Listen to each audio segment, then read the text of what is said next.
everyone. Welcome back to the Your Project Shepherd podcast, where we teach that every successful project has 4 key components demonstrated by this simple drawing of a house. The foundation is proper planning, the left wall is your team, the right wall is communication, and the roof protecting it all is proper execution. Have all 4 of these components, and your project is going to succeed. Today on the podcast, I am once again joined by my lovely sidekick, Toner Kersting. Thank you. I like that word lovely. I'm going to use that more often. Thank you. And joining us today is an old friend, Gordon Fox, with Fox Inspection Group. Welcome, Gordon. That's right. Glad to be here. We go back a long ways, don't we? Yes. I have known Gordon for probably 22 years-ish. So I have a real estate brokerage license that I've had for a long time. I used to be very active on the real estate side. And I was, referring Gordon for real estate inspections 20 plus years ago, and he was running Fox Inspection Group out of the Winnebago. Yeah, he was like the Walter White of home inspections, running out of the Winnebago. No, but I think you were out of a house over in Westbury that was like right around the corner from my house. Yeah, so you built new construction, still there on Endicott Lane, I think. Yeah. Yeah. And so your office was like right there on one of those little streets around the corner, Kingfisher, right? Where I grew up in, and then the neighborhood association came knocking on the door. You're operating a business in a residential house. I'm sorry, you have to move. Well, it's cool when you had like 1 or 2 vans, but now that you've got like 100 Fox vans with logos all over the side, they don't like that in the neighborhood too much. So. No, they don't. So, Gordon, aside from home inspections, which is what most people know you for, you guys have branched out big time over the last few years into some different areas. Go ahead and mention like all the different divisions that you guys have now and kind of what you do. Sure. Now we're currently rebranding Fox Residential Services Group, providing peace of mind, one home at a time since 1989.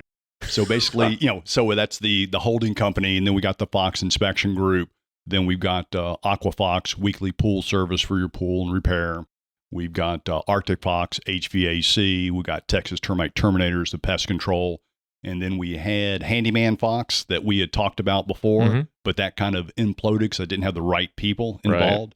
Right. Looking at restarting that up, and then we'll be going with residential sewer line inspections in the very near future. So just branching out, basically complete home services, because I'm liking to basically take care of people that buy a home. Again, I started using you for home inspections back in the day, and I have a lot of realtor friends that, like, you guys are the only company that we recommend for home inspections. You guys do a killer job.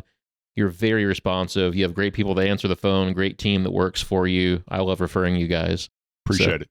Yeah, and Toner, how did you meet Gordon? So, it was always confusing because when I first started in this industry about almost 15 years ago, I had a competitor who had a Fox in their last name. Mm-hmm. So it was very confusing when I was like, oh my gosh, this competitor is all over the place. Like, I don't know and it was Gordon. It wasn't my competitor. So I was pleasantly surprised when about 5 or 6 years ago, I was on a forensic project in Meyerland area.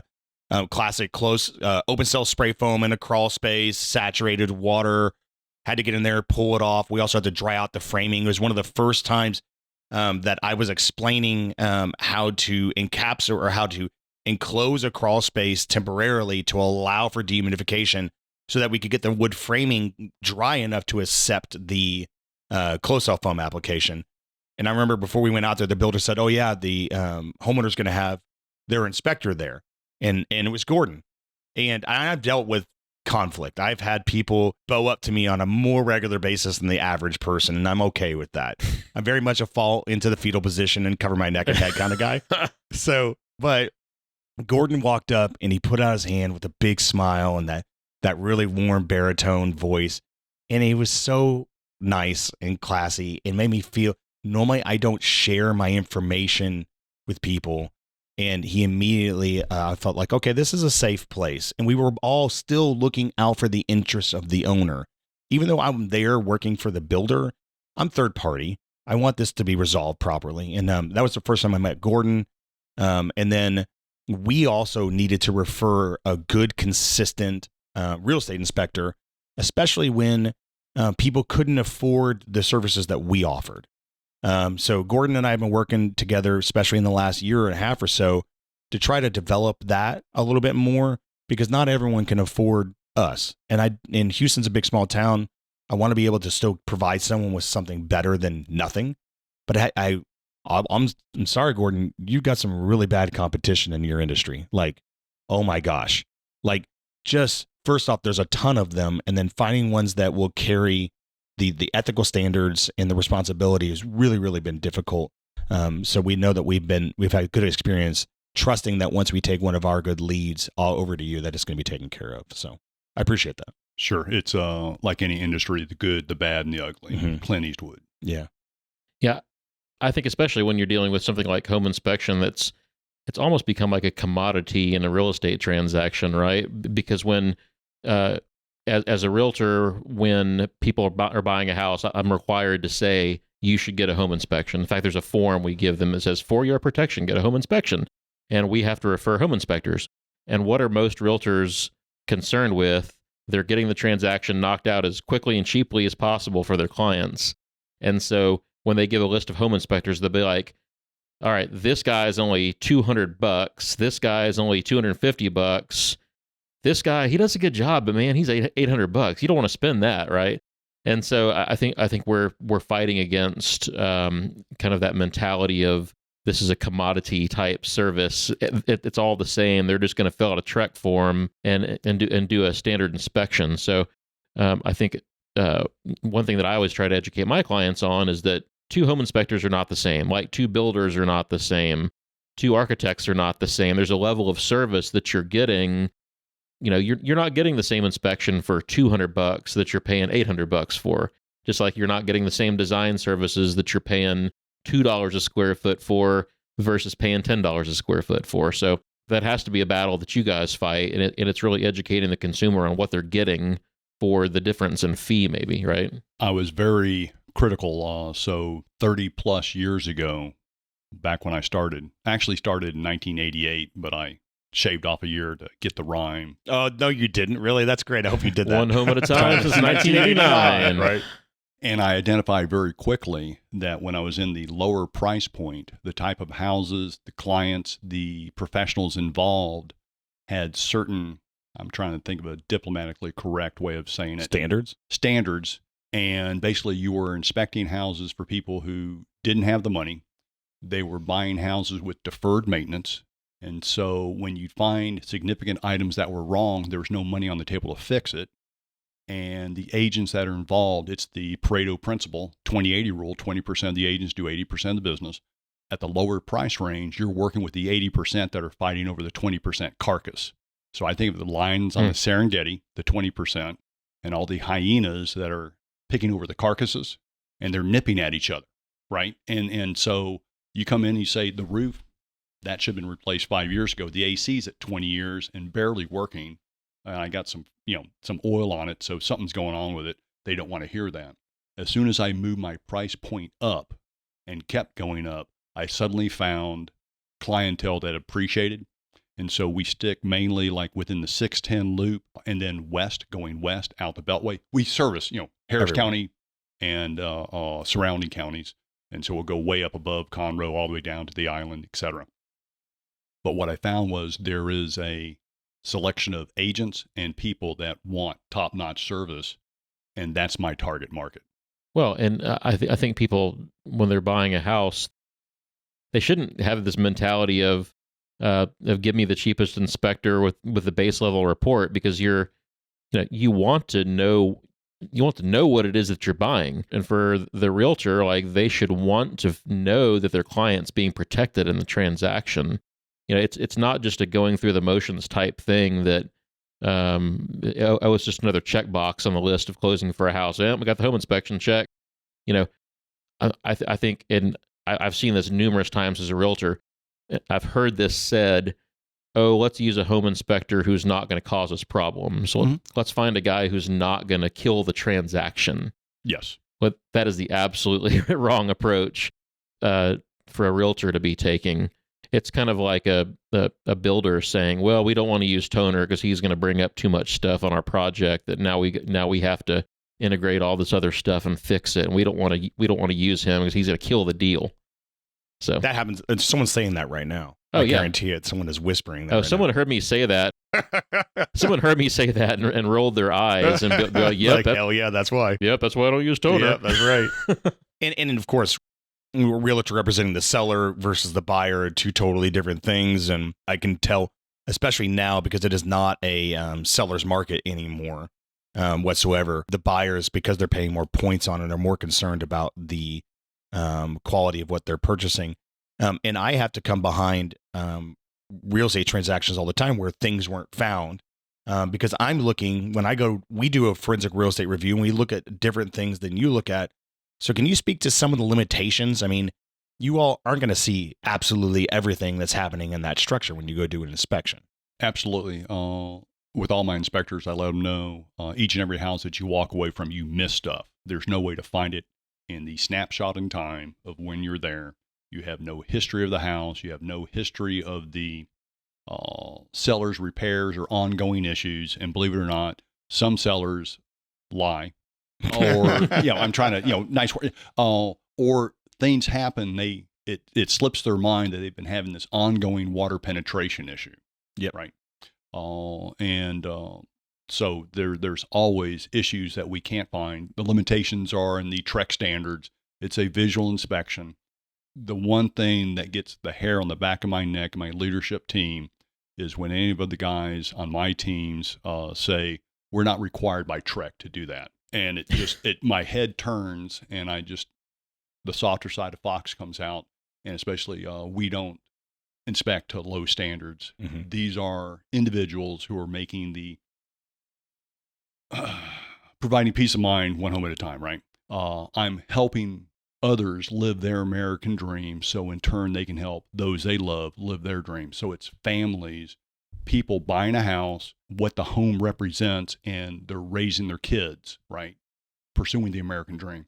And if you can't handle the responsibility of that, I don't hire part-time inspectors. If you don't have a tight shot group. Oh, let me back up. Yes, I am prior service, U.S. military, U.S. Army, Texas Army National Guard, enlisted, non-commissioned officer, commissioned officer, married, then married. So 30 years I've been married, and so about 29 years out. So I take my responsibility very seriously. However, the TREC standards are just basics. It's a limited visual, and we're just trying to look more than others. Sure. Well, it's just like there's minimum code to build to as well, right? Mm-hmm. And we don't build to minimum code. We build to what our standards are. If we built the minimum code, it'll be a whole different product, a whole different price point. So, yeah, it's a similar thing, right? Yes. Yeah, most definitely. And I think that I'm going to bring up a trend that I've seen in your industry that has been very frustrating to me. Are engineers that are now providing TREC inspections, and I'm going to call it for our real estate, Texas Real Estate Commission, right? Texas Real Estate Commission. Mm-hmm. So they'll go do the exact same inspection as you all would in terms of format, similar deliverable on a letter, but at the end of it, they stamp an engineering stamp on it. And that's not okay, in my opinion. They're also selling it for an incredible premium because of that stamp on the back end of it. Yep. And the person doing the inspection is likely not an engineer on top of it. So, but because it came from an engineering firm and he did it under the engineer's number, they're stamping it. So I would say that to the market as a whole, just because it's an engineering firm that you're buying a home inspection from, an engineer doing a non-engineering principle and stamping it as an engineering document, that's misrepresentation to begin with. And especially if they're charging a premium for it. And I would most definitely lean into folks closer to what you provide, that they have chosen this industry to be a professional at, not to be a professional in another industry and just sell a sidebar product. All reserved comment. I have to come behind more. And the reason why this is a bigger deal for me is those homeowners have paid so much money for that when it doesn't provide what they are expected. What they expected, they're mad. And when people get mad about those things, that's when I get a phone call for it, and to come out and go, hey, can you review this? And we've had you come back through and do those independently, not give you this. I don't give you the report or anything. You all just do a third-party review. We're not even on site when you all do it, so I can have apples to apples. And there's no, like you said, it is a stamp of time that you're there. So there could be a difference thematically. There could be a difference in unoccupied, occupied all of a sudden. So it's a slippery little business. But you must get phone calls from people going, you all did an inspection, now I have a problem. Oh, absolutely, all the time. And tell me how you all work through that. We listen to the case. I have my customer service issue, CSI. Hey, you inspected in April, and now my AC doesn't work. And the AC guy from a large company comes out and says, I need a whole new system for $20,000. What are you going to do about it? And we have to explain it's not a warranty.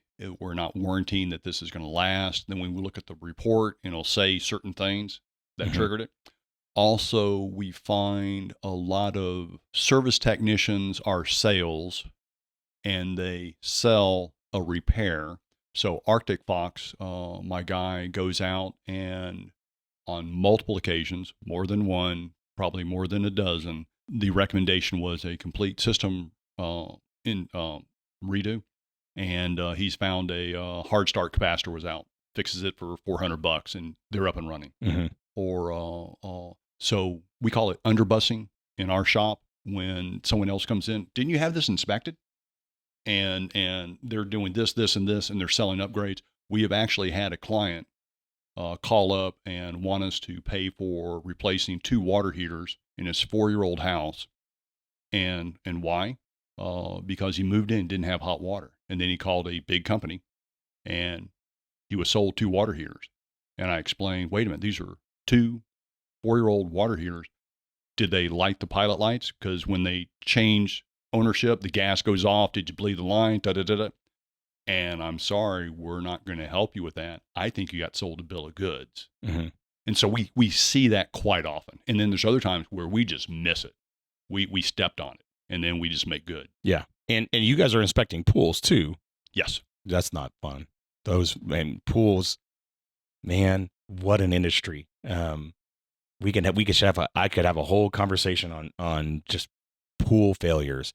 Those are complicated. They're the difference between a saltwater and a freshwater pool. The maintenance people maintain the water; they don't maintain the pool in most cases. Right. So that is a tricky situation. Especially, I don't like looking at pools after it rained because I can't tell if the pool is leaking because everything's wet underneath it. But do you guys really have anything that you don't inspect? Like, do you have a limit? Do you put a limitation? If you have a geothermal AC system, we check. You'll still check it because it's still mechanical equipment on the inside. It's still pushing air, still forced air. And then if you want a higher level, we can bring in our licensed HVAC guy. You know, he can put gauges on. And so we do forensic inspections. And then whenever we find ourselves outside, something's wrong, we don't know, then we refer them over to you for the building science side. And can't think of anything we don't do. Well, let's talk about foundations and structural then. Because that's got to be a big part of the consideration. And because you all work inside the loop, you see about every type of foundation we can get, right? Yep. Old slab on grade, new slab on grade, post tension, pier and beam, block and beam, post and beam. You just a lot of fun. Yeah. Now, do you guys go underneath houses very much? Yes. If we can't, like clearance, then we say, couldn't get underneath. Or if we get under there and there's a big lake in the center or an area that we're supposed to departure provision, couldn't access this side of the house or this area, that type of thing. And so we charge for the extra dirtiness and the nastiness that goes along with it. And if we can't get underneath, then we refund them that difference. Got it. Yeah. And so just for everyone on this, what is your crawl space clearance for safety? We like to have 18. Well, it depends on which size guy goes out there. Oh, you do that. So you actually do that. See, you know, we all joke about that, right? Because I was like, well, I'm going to need 30 inches if I'm going underneath that house. But that is a real thing. There's safety to be said.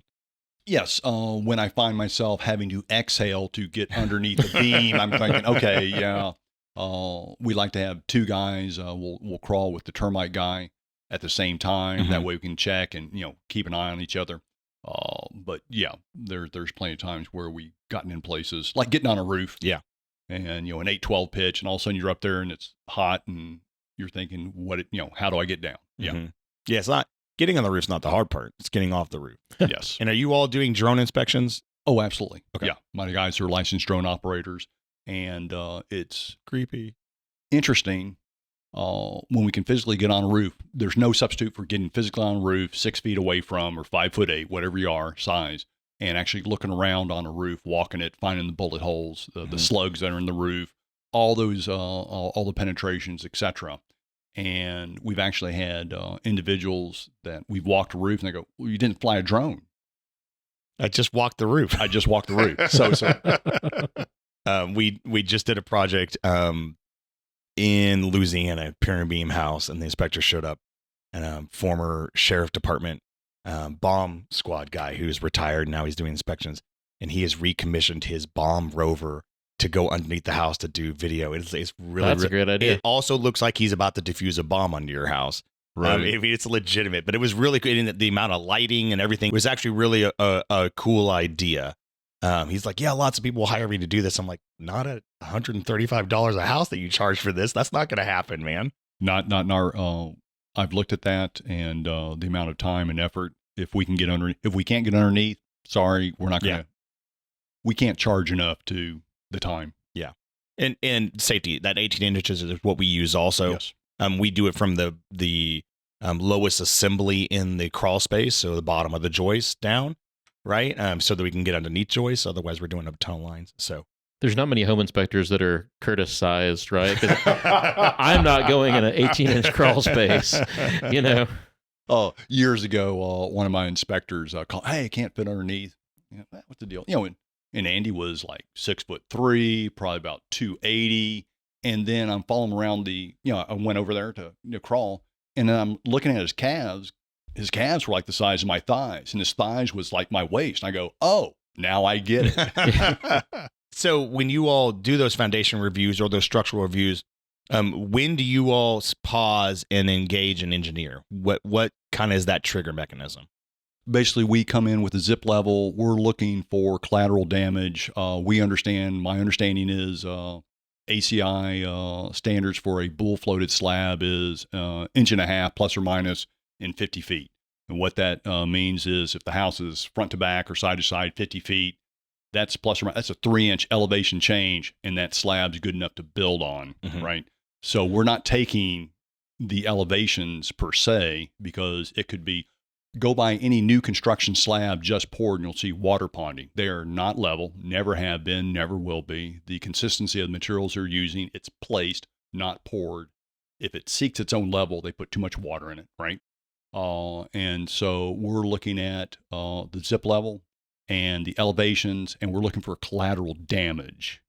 And we're looking for freeze board separation, doors out of square. The cracks in the sheetrock are, just cosmetic, but we're looking for it to tell a story. And very common, especially inside the 610 loop, plasticity index 40 and above, 50 and above. Yes, the house is moved. No, we don't recommend repair. If you keep the moisture somewhat similar, you'll be okay. And this house has been moving, and we shoot elevations, and we either put a graph or we put a Excel spreadsheet in there for reference. So when you call us back in 5 years, guess what? It's going to be different elevations. But we always put the reference point on the hinge side of the front door. We don't place it somewhere in the middle of the house that we can't replicate. Yeah. It's always right there at the hinge side of the front door. And then we keep going, from there. Got it.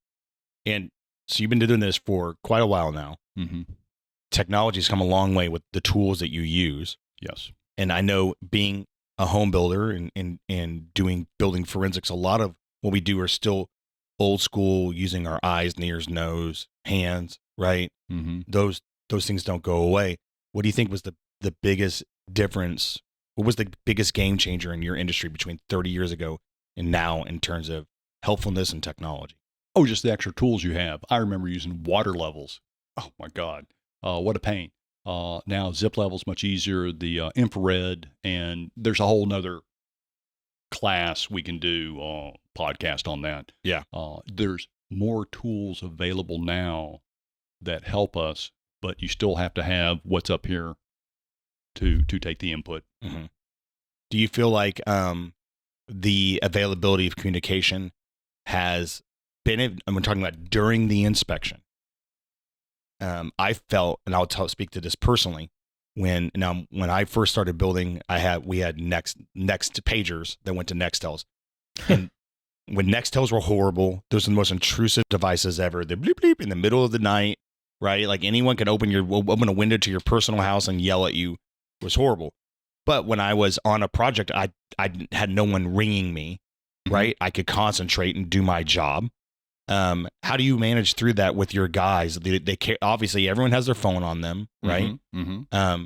Do you say no, don't take any phone calls during an inspection, or do you just leave it up to them to kind of manage through that? Don't take the personal phone calls. If it's the office, pick up.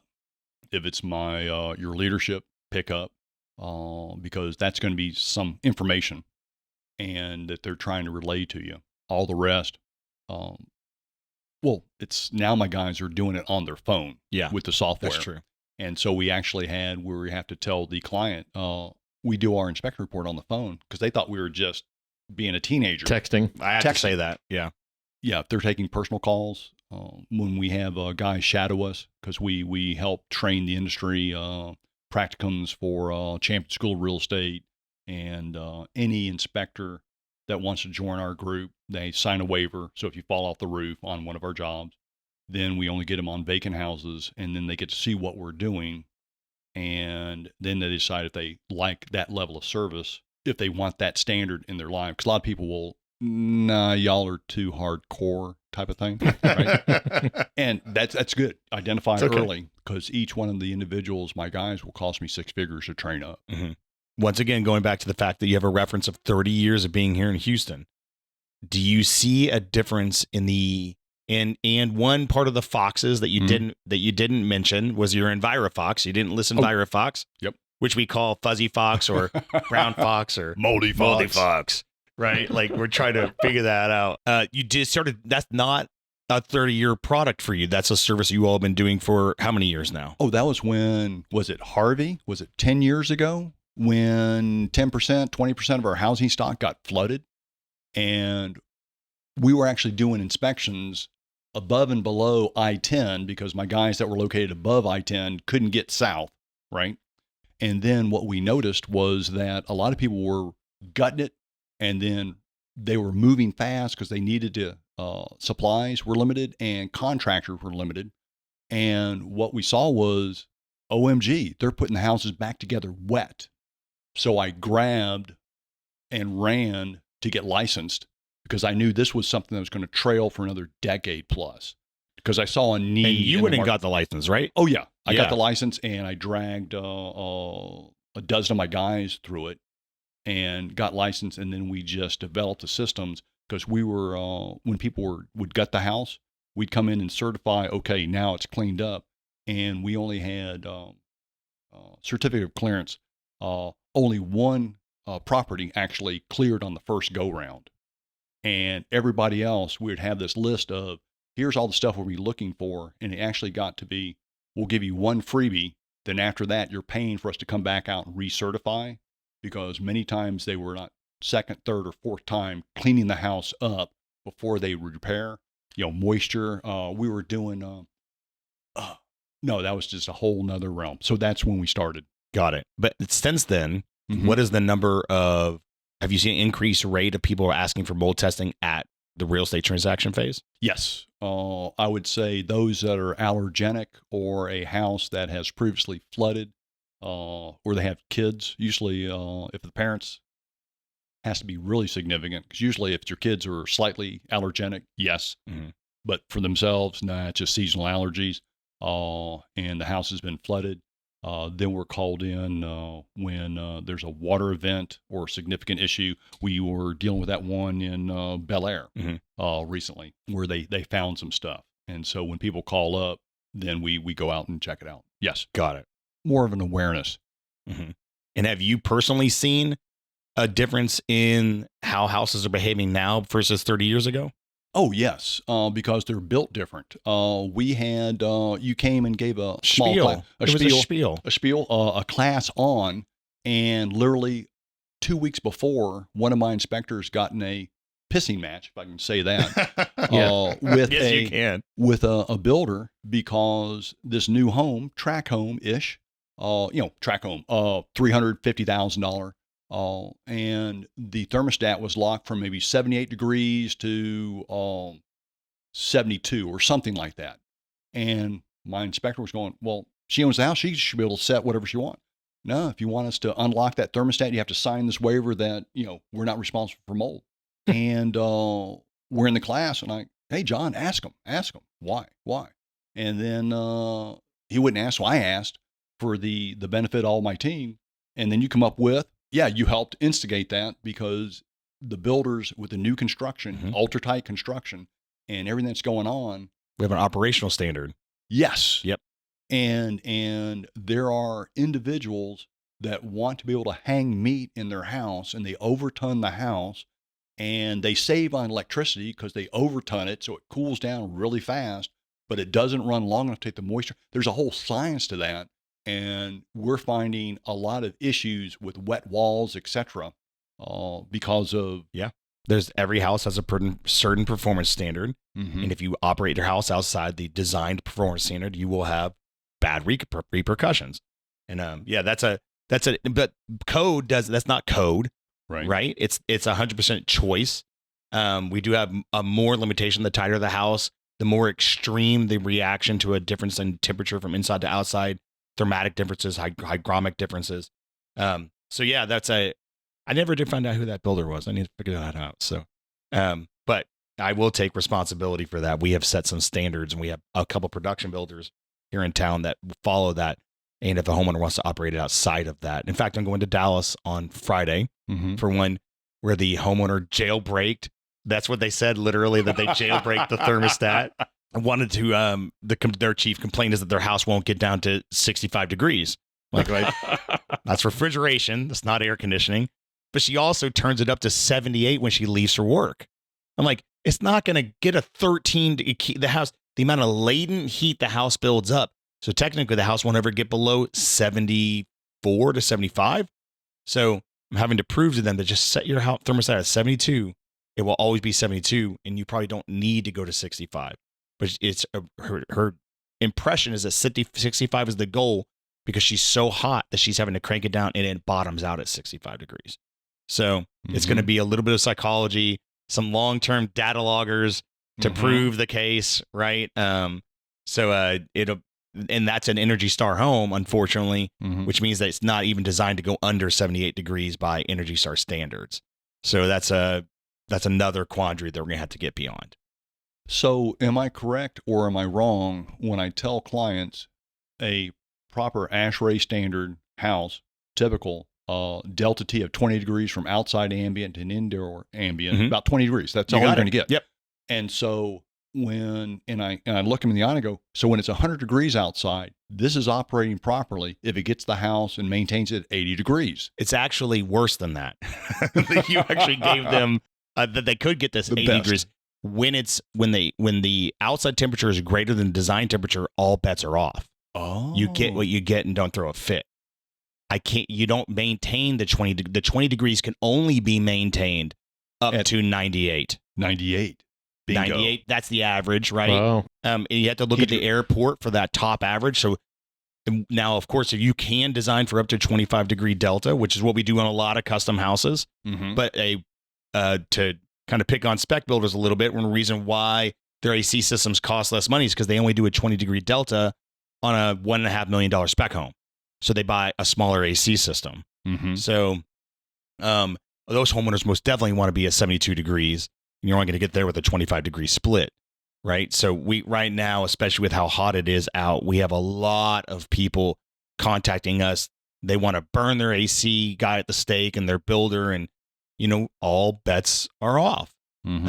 So we can coach them through that. When it's really, really hot out, instead of trying to get your house to 72 degrees, it'd be better to set your house at 75 degrees and don't touch it, because then that ask is more manageable, and you can get to 75 and maintain 75 and get out of that recovery mode, because the recovery mode is just like running your max AC on your car, and then you wonder why your feet are wet because the AC's dripping all over your feet on the pedals and stuff like that. So we most definitely have had a really hard time this summer. I don't think it's over with yet. I think August is going to be ridiculous.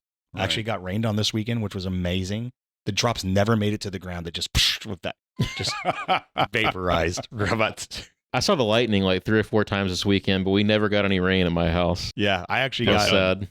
Saw some legitimate rain, and that lightning was wicked. I swear the lightning bolts were like super thick. Nature is pissed that they can't rain right now. And we're fortunate very much where we are because we had such a wet spring, right? Yes. I mean, like everything's green and we're looking good. We could be in a lot worse position. I'm super thankful for that.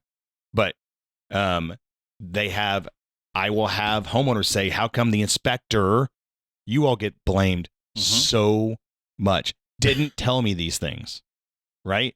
How come he didn't see that my wood floors were warped, right? And tell me what to do about it.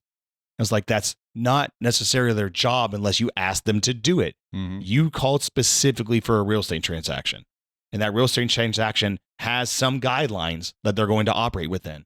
So, and I'm sure a good inspector will offer you these other services. You will get more than what you probably pay for, but it's not everything. It's a separate disciplines for separate actions. So I don't envy you with that. I imagine, do you go a day without someone calling with that? Yeah. I don't take those calls. Okay, that's right. I have people for that. I have people that take those calls. Because we'll have like new construction where they have bat insulation underneath, and we have a rapid remark boilerplate. This is going to trap moisture. In a year or two, your wood floor is going to come. You're going to have problems.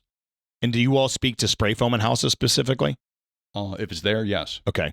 I know there's been a lot of confusion in the marketplace, good, bad, different. How do you all address it? It's hardly ever done correctly.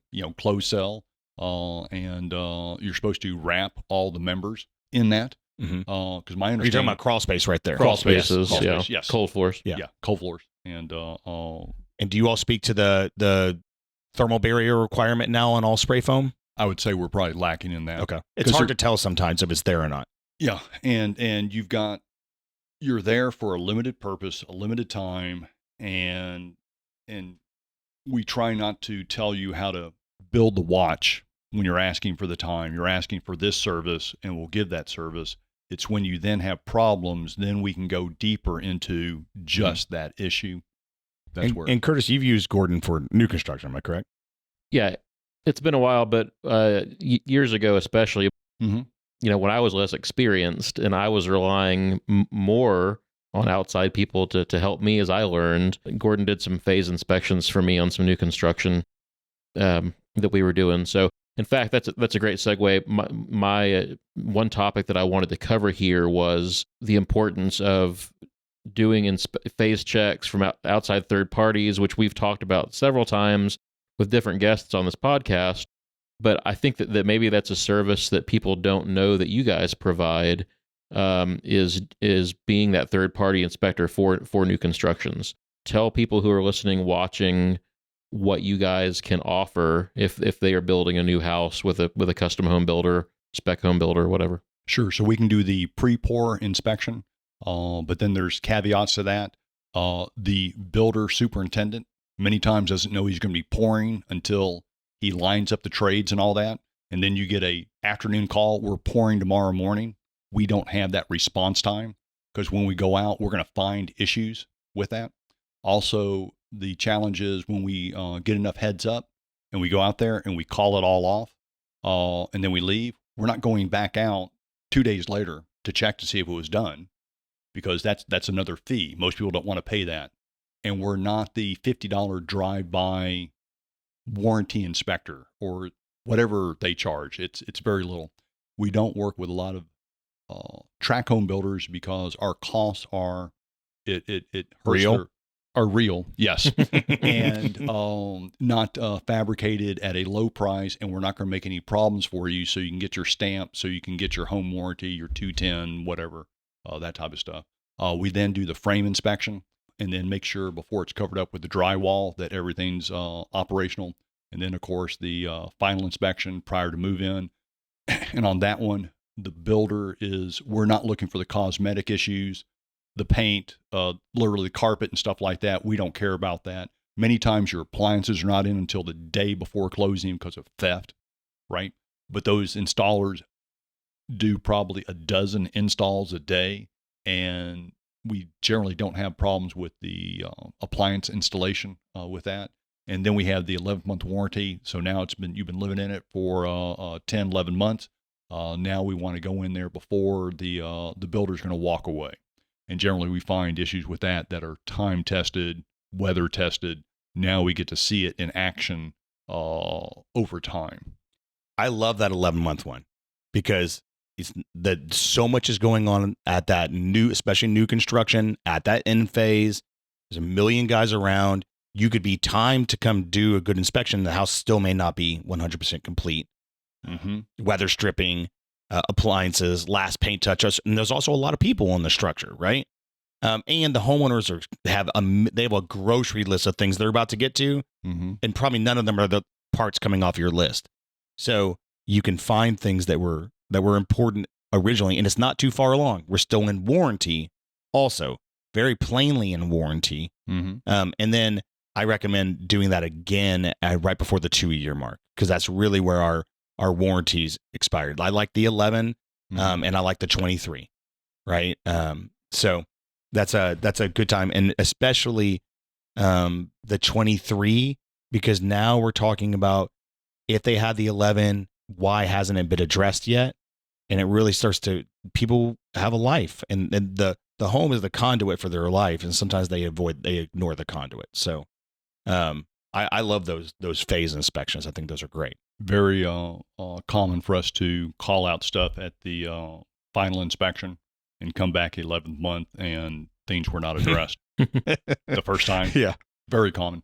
People say when they're building a house, I hear this every time, this is my forever home. I'm building my forever home. But what happens realistically is they're there 3 years, 5 years, 7 years, right? Mm-hmm. And then they're going to sell that home. And what happens when they sell that home? They're going to get a home inspection at that time, right? And so if Gordon, if you get called 5 years from now to inspect that home for the buyer, right, you're going to find all these things that should have been done by the builder 5 years ago, right?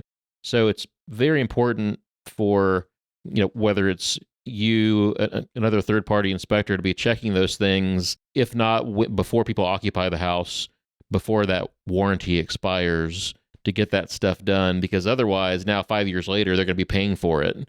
They would have gotten it for free under their warranty, mm-hmm. but now they're paying for it because now it gets caught by a buyer in a home inspection.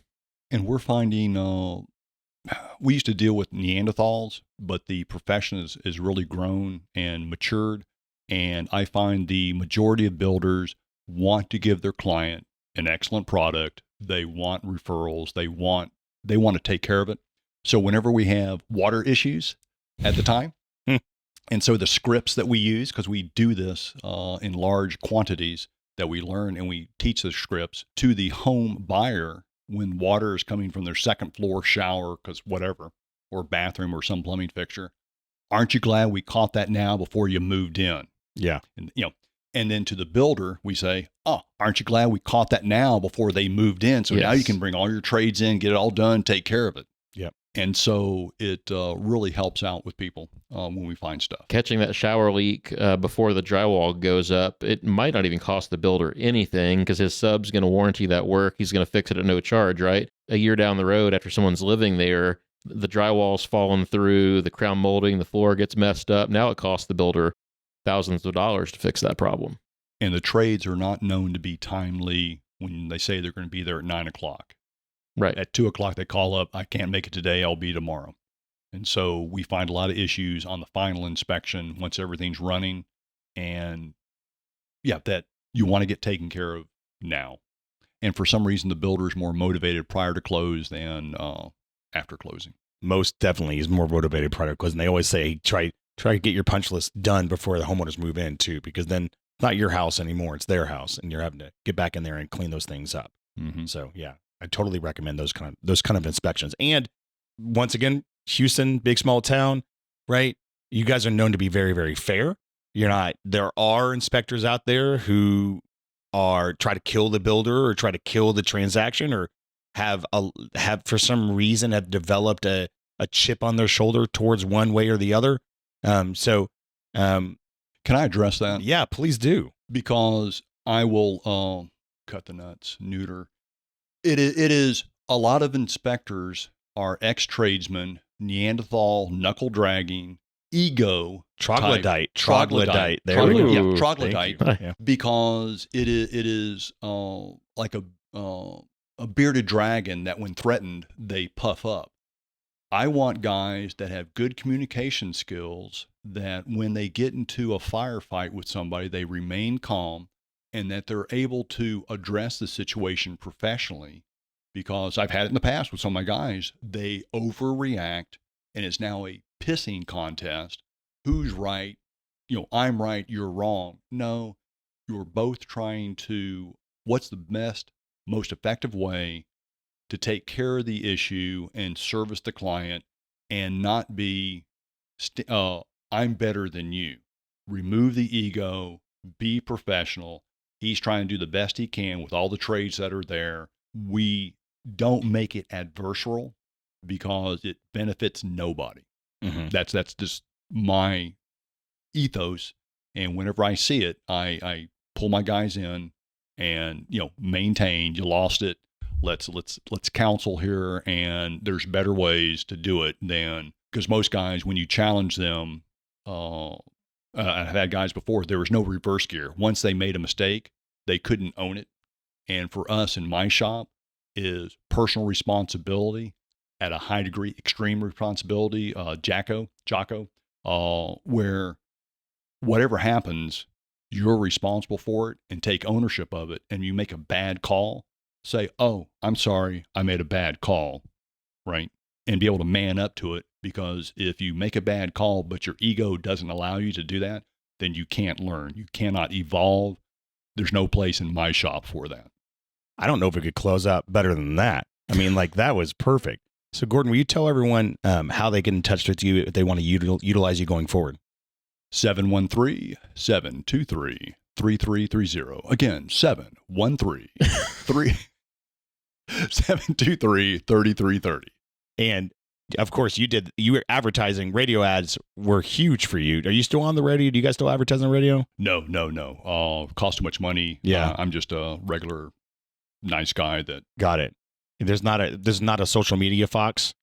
Not yet. I am. That is beyond me. I'm moving towards that, because now a lot of our buyers, decades ago, the realization was, oh, I'm inspecting for homes, people buying that were much younger than me. Mm-hmm.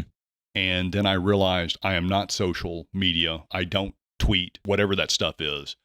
That's for my kids to do. And we're looking for, that portion, because I know that's how a lot of people find us now. Yeah, most definitely.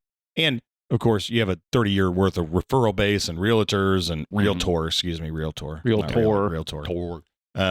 Yeah, most definitely. Well, that was awesome, Gordon. Thank you very much. I've always had so much fun talking to you. Thank you. Yeah, thanks so much for being with us today. Always good to catch up with you. And let's definitely do another one where we kind of talk about some of the inspection tools that are out there. We mentioned that a minute ago, but I'd love to do one of these where we talk about the use of infrared and drones and moisture meters and all the kind of the different tools that we use in this profession. That'd be great. And I could even then beyond that, I can get into the whole how you manage psychologically through these processes. And because it is, and we preach this internally, how we manage through that. And that's actually been very, very beneficial to us to slow down and think through that. So I've benefited from having a psychologist for a wife too. So she's tried to tell me how to manage through these processes over the years. So really great. And so I appreciate it, Gordon. Always a lot of fun. Yeah. Thank you, Toner. Thank you guys Curtis. for being with us today. And thank you all for listening to this episode of the Your Project Shepherd podcast. We'll check you next time.